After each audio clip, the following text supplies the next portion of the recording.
नमस्कार, हमार नाम उज्जवल पड़ी और लगातार जैसे जैसे चुनाव नजदीक आ रहल बा तैसे तैसे तमाम दलों का नेता जो है सरगर्मी से बढ़ते जा रहा है।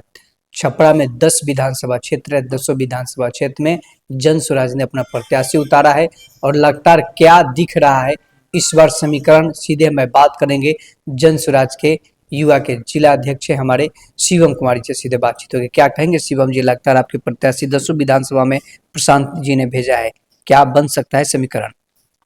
समीकरण बना हुआ है, जनता ने समीकरण बना दिया है। उज्जवल जी, आप तो बहुत दिनों से काम कर रहे हैं मीडिया के माध्यम से और युवाओं के बीच में जाते आ रहे हैं।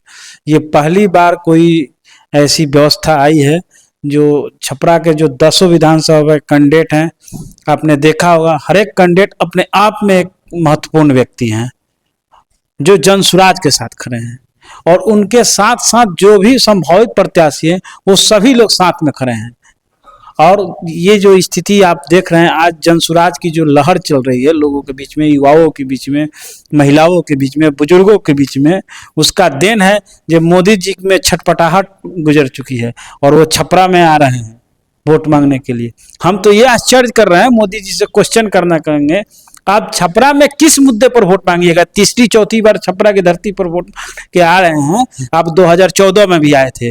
2014 के बाद से अभी तक क्या छपरा को आपने दिया है? सारण को क्या दिया है जिस पर आपने वोट मांगिएगा? सारण ने आपके सभी के सभी सीटों को जिता के आपको प्रधानमंत्री बनाया है लगातार तीसरी बार।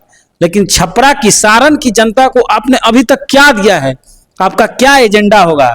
मोदी जी एक कोई एजेंडा बता दे, हम मान लेंगे जी ये कोई 3-4 बार से 5-6 बार से जो वोट ले रहे हैं विधानसभा और लोकसभा के, 6-6 बार जनता का वोट लिए, वो कोई एक एजेंडा बता दें, हम उनके साथ हैं। बोलिए। अच्छा, लगातार 10 विधानसभा क्षेत्र पे हम चर्चा कर लेंगे। छपरा के लिए जेपी जी है, जेपी जी के लिए आप क्या कहिए, क्या लग रहा है जेपी जी का समीकरण छपरा को लेकर?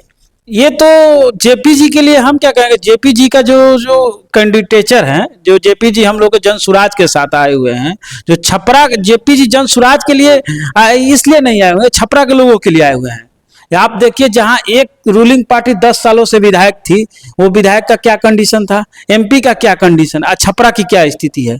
आज छपरा के जो भी 2 कैंडिडेट हैं, या छोटी कुमारी हो या फिर खेसारी लाल यादव है, क्या ये छपरा का विकास कर पाएंगे? छपरा ऐसे ही 20 वर्षों से नरक में जी रहा है। आप छपरा के किसी गली से किसी का तबियत खराब हो जाए तो हॉस्पिटल पहुंचने में क्या स्थिति होगी, हो रही है। स्वास्थ्य सुविधा का वही हाल है, या सड़क का वही है, नली गली का वही हाल है, और सरकारी जो योजनाओं में भ्रष्टाचार मचा है वही हाल है। तो कोई छपरा को नरक को से निकालने के लिए जयप्रकाश जी आए हुए हैं। अब छपरा की जनता को देखनी है जो वो जयप्रकाश जी को किस तरह से लेती हैं।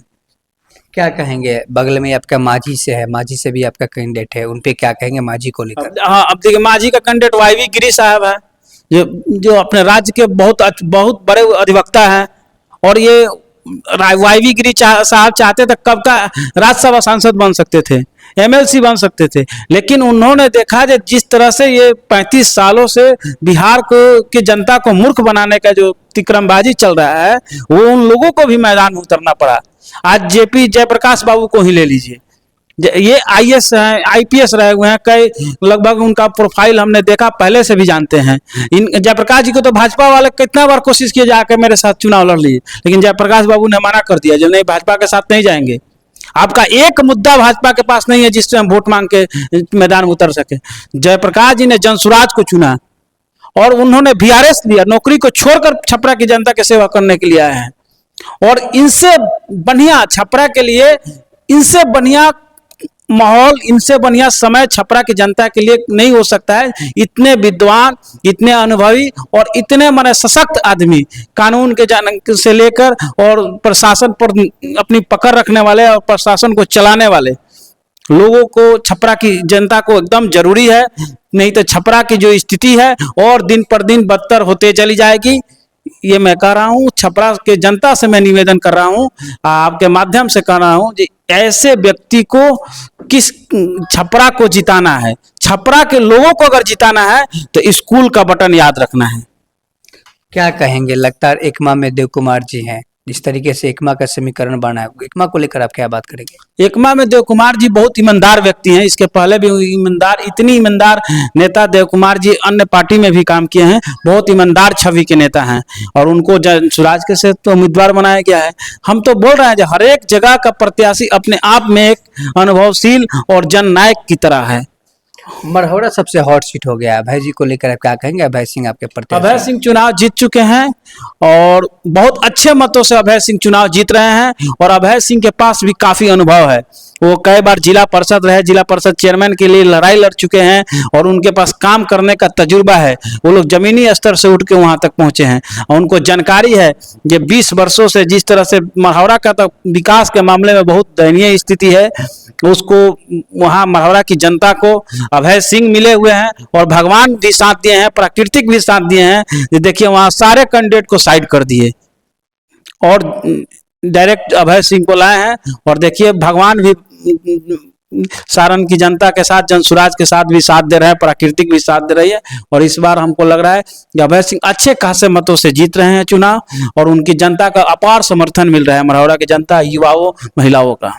बनियापुर की स्थिति क्या बताएगा? बनियापुर में आपका जो प्रत्याशी है बहुत ही निचला स्तर के प्रत्याशी हैं, उनको लेकर क्या बात देखिए कीजिए? निचला, देखिए पहली बार सारण की धरती पर अति पिछड़ा समाज से 4-5 प्रत्याशी उतारे गए हैं और सभी सामाजिक समीकरण को ध्यान से, श्रवण महतो जी का दिन वो याद है जब पैसा के लिए बेचारा को टिकट नहीं दिया गया।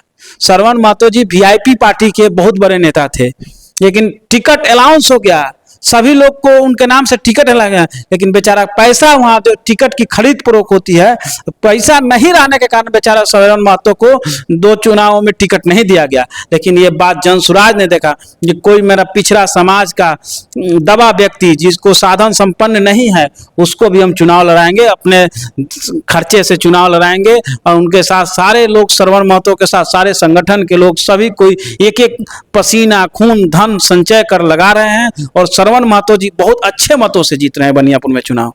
क्या कहेंगे जाते जाते तमाम 10 विधानसभा क्षेत्र के सम्मानित जनता को लेकर और 6 नवंबर के चुनाव समीकरणों को देखते हुए? बिल्कुल 10 विधानसभा सारण के लिए ऐतिहासिक ये चुनाव है 2025 और मैं 10 विधानसभा के जनताओं से आग्रह करूंगा कि ये समय अब नहीं जाने देना है। 6 नवंबर को आपको एकदम एक एक व्यक्ति को, खासकर मैं यूथ को कहूंगा, प्रत्येक यूथ जिस से, प्रत्येक जो भी हमारे समाज के यूथ हैं, प्रत्येक यूथ से आग्रह है, जिस तरह यूथों पर लाठी बरसाया है आपने बूथों पर, वैसे अपनी मतदान का कहर बरसाइए और अपने एक एक बूथ पर कम से कम जिस यूथों को, लोगों ने, जिस नौजवान साथियों को एग्जाम के लिए अपनी मांगों को लेकर जाते थे तो उनके लाठी बरसाए हैं, नौकरी के लिए मांग जाते थे पटना में, उन पर लाठियां बरसाए, दिल्ली में अभी लाठियां, एसएससी के एग्जाम के लिए लोगों ने लाठियां बरसाए हैं। तो उन सब यूथ लोग लग जाए और बूथ पर उनका हिसाब इस बार कर देना है। सारण का एक एक बूथ पर यूथ इस बार हिसाब करेगा।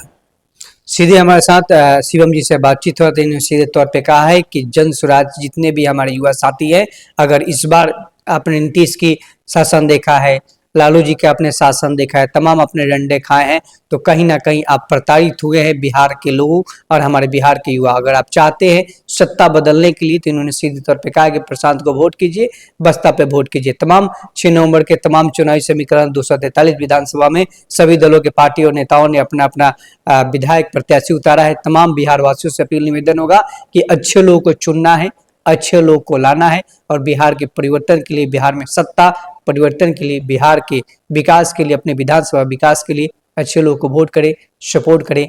जय हिंद, जय भारत। निर्मला के साथ स्वस्थ रहिए।